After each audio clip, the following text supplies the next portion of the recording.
עופר פטרסבורג, כתב ותיק בידיעות אחרונות, ואת פטריק קוק, דירקטור האופרציה של נובל אנרג'י ישראל, לרעיון שאיך נגדיר אותו אחד על אחד. בבקשה.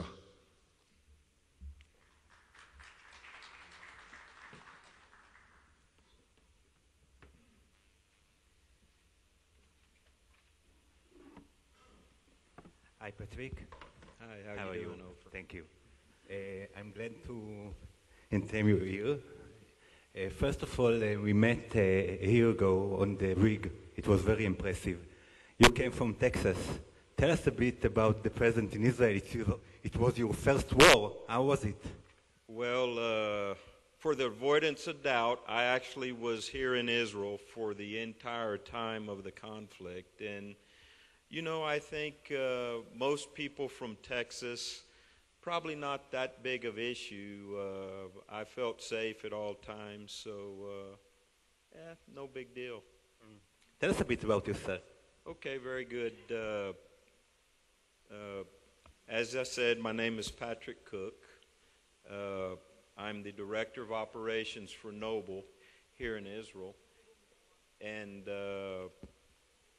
that entails responsibility for all the operations of the facilities, both onshore and offshore, as well as the supply chain function, the health and safety function, and the security function. I want to just say that I'm very proud to be part of the Noble Israel family, and I want to give actually special recognition to the operations team, both Israeli and Americans, that actually worked for the last 2 months on our facilities, you know, under the duress of rocket fire and all, to deliver natural gas to Israel. Just let's sit here because of the cameras. There's a little bit of a problem about the workers. There's not much workers, engineers from Israel. It's a new material. How do you look at it?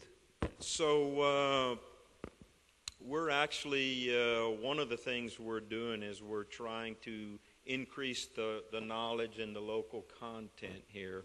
I think currently right now we have about our entire workforce here in Israel, there's about 70% is Israelis and the 30% are foreign nationals. We're taking a lot of steps actually to try to increase that.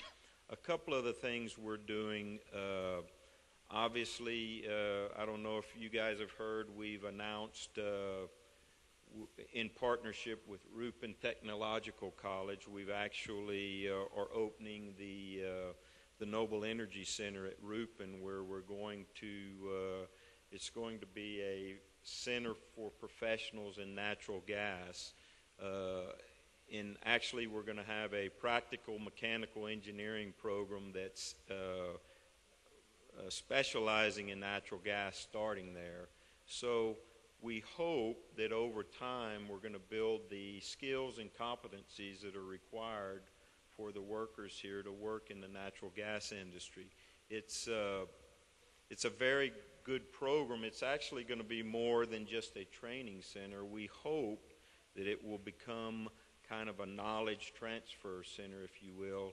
Actually, I'm personally involved in this. I sit on the board, and I'm actually helping Rupin build a curriculum that we can train the oil and gas workers of the future.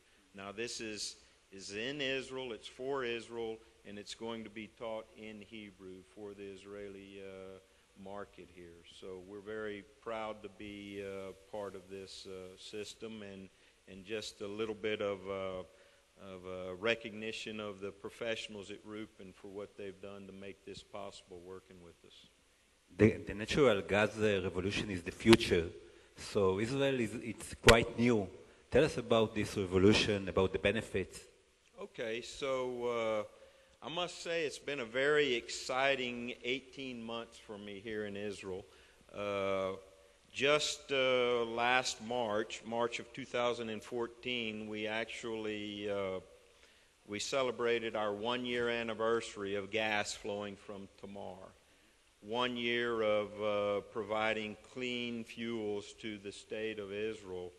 1 year of hopefully reducing the environmental impact and reducing production costs for some of the factories, helping Israel get closer to energy independence.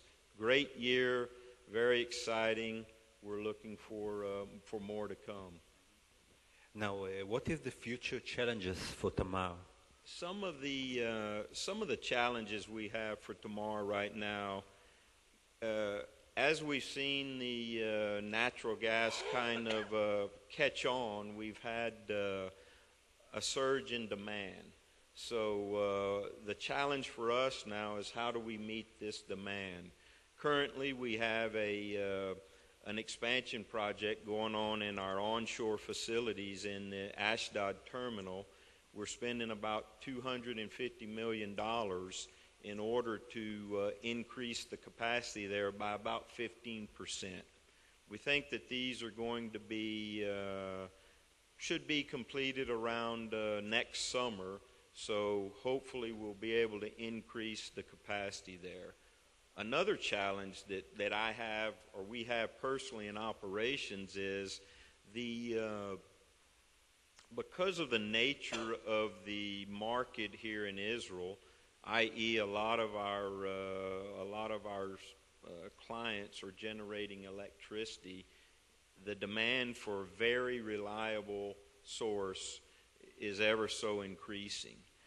I'm proud to say, actually, that since the beginning of the year, we've only had 2 unplanned outages that total lasted less than an hour.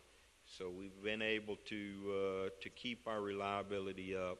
Maintaining 99.9% reliability is actually very difficult to do in the oil and gas industry, but that's what we're doing. One of the main goals of Nobel Energy is the new industry in Israel of gas and oil.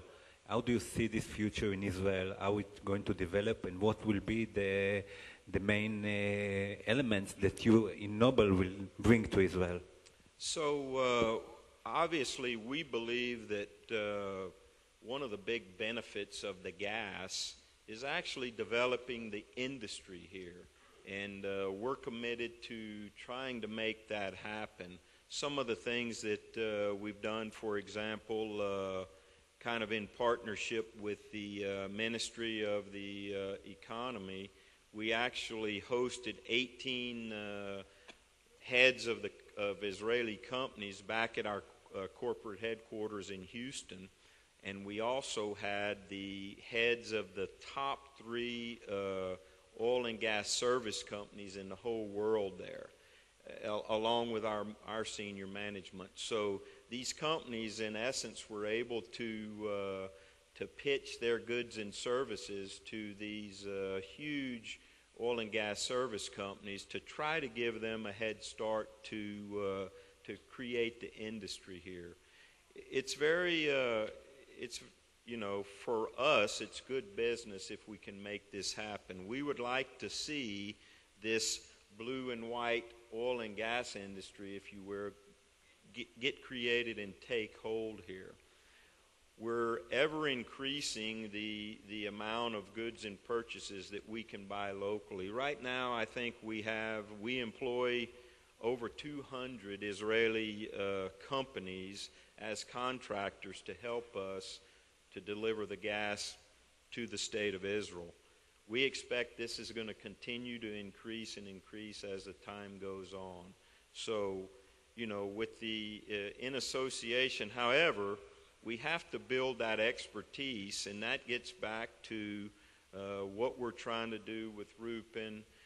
We also have some of our employees that actually go and or guest lectures at the Technion.